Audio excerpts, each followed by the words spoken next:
but only if you listen to me. Come inside of my heart if you look at my chest, look at this heart, come a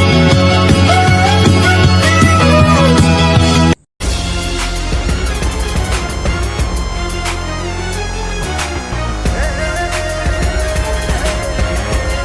Sekarang saya akan menjelaskan tentang mitigasi bencana gempa bumi. Baik, sebelum saya menjelaskan tentang apa itu gempa bumi, saya akan memperlihatkan poster yang telah saya buat di aplikasi Canva seperti ini. Mitigasi gempa bumi, di sini terdapat bagaimana gempa bumi di wilayah Indonesia. Kemudian di sini ada tahapan-tahapan mitigasi gempa bumi sebelum, saat, dan sesudah. Setelah ini saya akan menjelaskan tentang bagaimana pengertian gempa bumi, penyebab gempa bumi, kemudian mitigasi bencana gempa bumi, tahapan-tahapannya. Kemudian saya tidak hanya menjelaskan di poster, tetapi saya akan menjelaskan lebih lengkap tentang mitigasi bencana gempa bumi. Saya akan menjelaskan apa itu gempa bumi. Gempa bumi adalah getaran atau getar-getar yang terjadi di permukaan bumi akibat pelepasan energi dari dalam secara tiba-tiba yang menciptakan gelombang seismik. Gempa bumi biasanya disebabkan oleh pergerakan kerak bumi atau lempeng bumi. Seperti yang sudah dijelaskan sebelumnya, penyebab gempa bumi ini kan karena disebabkan oleh pergerakan lempeng bumi yang memberikan efek getaran pada permukaan bumi. Nah, ketika terdapat gaya yang cukup besar yang berasal dari pergerakan lempeng, maka batuan di lempeng akan menegang. Akibatnya, lempeng bumi dapat berubah bentuk. Jadi, seperti itulah penyebab gempa bumi. Sebelum saya masuk ke materi inti, saya akan menjelaskan bagaimana wilayah Indonesia sering terjadi gempa bumi. Nah, wilayah Indonesia terletak di pertemuan lempeng bumi sehingga rawan mengalami bencana gempa bumi. Bencana gempa bumi adalah bencana yang bisa datang kapan saja dan tidak bisa diprediksi. Karena bencana gempa bumi ini termasuk bencana alam. Oleh karena itu, penting untuk mengetahui langkah mitigasi gempa bumi agar tahu cara mengantisipasinya. Nah, di sini saya akan menjelaskan bagaimana cara mengantisipasi jika terjadi bencana gempa bumi. Dan selanjutnya di sini saya akan menjelaskan tentang mitigasi gempa bumi. Nah, sebelumnya saya akan menjelaskan apa sih itu mitigasi. Nah, mitigasi adalah upaya yang bisa dilakukan untuk mencegah jatuhnya korban dan meminimalisir kerugian. Nah, dilansir dari Badan Meteorologi, Klimatologi, dan Geofisika atau yang biasa disingkat BMKG, mitigasi gempa bumi terbagi menjadi 3 tahap, yaitu sebelum, saat, dan sesudah gempa bumi. Di sini terdapat poster yang sudah saya buat di aplikasi Canva. Berdasarkan poster tersebut tertulis bahwa mitigasi gempa bumi tahap awal yaitu sebelum gempa bumi. Yang pertama tertulis di sini mengenali struktur dan letak rumah Anda untuk mengetahui risiko penyebab gempa bumi. Di sini bertujuan agar kita selalu waspada terhadap bencana gempa bumi. Yang kedua, merenovasi ulang struktur bangunan yang sudah rapuh. Ini bertujuan agar ketika terjadi gempa bumi tidak mudah roboh rumahnya.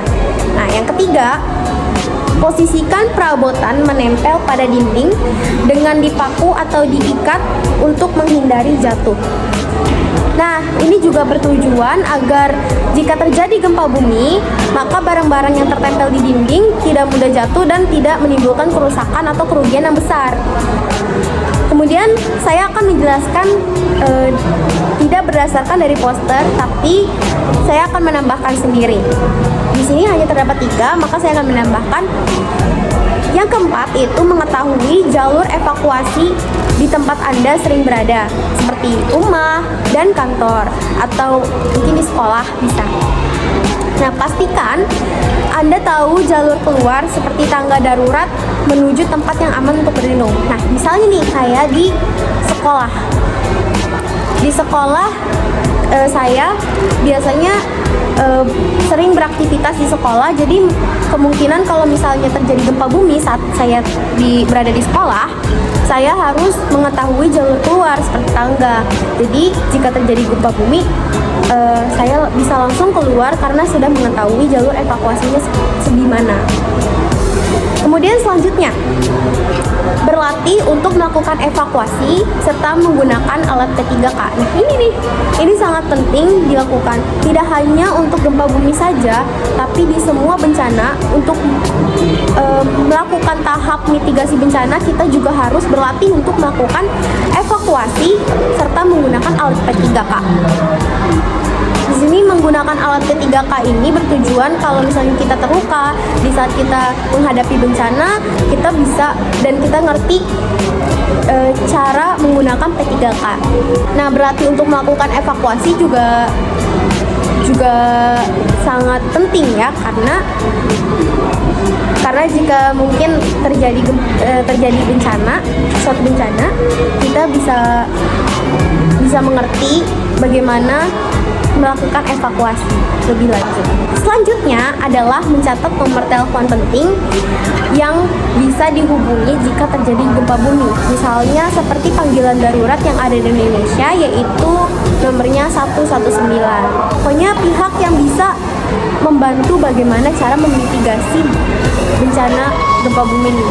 Kemudian selanjutnya, selalu mematikan air, gas, dan listrik jika tidak digunakan. Baik, itulah tahap awal dari mitigasi gempa bumi. Tahap awalnya itu sebelum terjadi bencana gempa bumi. Selanjutnya, saya akan menjelaskan di sini. Masih dalam poster saya, berdasarkan poster saya di sini ada tahapan-tahapan mitigasi bencana gempa bumi saat terjadi bencana. Saya akan menjelaskan tahap kedua dari mitigasi bencana gempa bumi, yaitu saat terjadi bencana. Yang pertama, di sini ada 2 poin. Yang pertama ada jika berada di dalam bangunan. Yang kedua, jika di dalam mobil. Baik, saya akan menjelaskan yang pertama dulu, jika berada di dalam ruangan. Di sini tertulis bahwa guncangan akan terasa beberapa saat selama jangka waktu itu. Upayakan keselamatan diri dengan cara berlindung di bawah meja untuk melindungi diri dari benda-benda yang mungkin jatuh. Hindari berlindung di dekat jendela kaca karena ada resiko pecah. Jadi untuk meminimalisir kecelakaan atau luka yang didapat, kita berlindung di bawah meja jika berada dalam bangunan. Nah, poin yang kedua, saya akan menambahkan meskipun tidak berdasarkan dari poster saya, yaitu jika Anda sedang memasak, segera matikan kompor dan mencabut semua peralatan elektronik. Poin yang kedua, saya akan menjelaskan berdasarkan poster saya.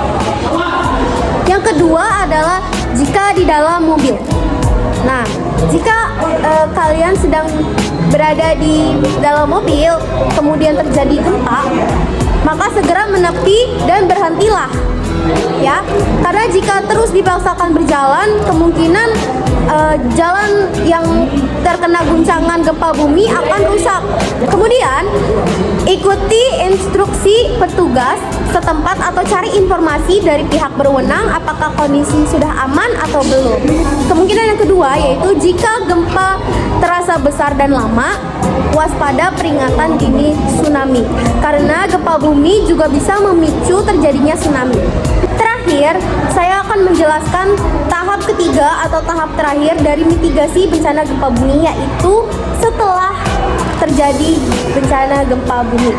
Berdasarkan poster yang sudah saya buat, di sini tertulis bahwa ketika gempa bumi telah berakhir, maka kita harus waspada terhadap terjadinya gempa bumi susulan, karena kemungkinan itu bisa saja terjadi. Selain itu, segera pergi ke tempat terbuka untuk menghindari terjadinya gempa bumi susulan. Karena jika kita berada di tempat tertutup, kemudian terjadi gempa susulan, bisa saja bangunan tersebut roboh atau runtuh, kemudian bisa menimbulkan korban jiwa atau bahkan korban luka-luka. Kemudian langkah selanjutnya adalah tunggu informasi dari pihak berwenang jika keadaan sudah aman sebelum kembali beraktivitas di dalam ruangan. Jadi jangan langsung beraktivitas kembali ke dalam ruangan, tapi tunggu sebentar dan menunggu informasi dari pihak berwenang apakah sudah aman atau belum. Baik, itu saja dari saya. Demikian yang bisa saya sampaikan. Semoga materi yang sudah tadi saya sampaikan bisa bermanfaat untuk kedepannya atau bahkan untuk sekarang. Terima kasih. Saya Aulia Bianafisa dari kelas 12 IPS 2 pamit undur diri.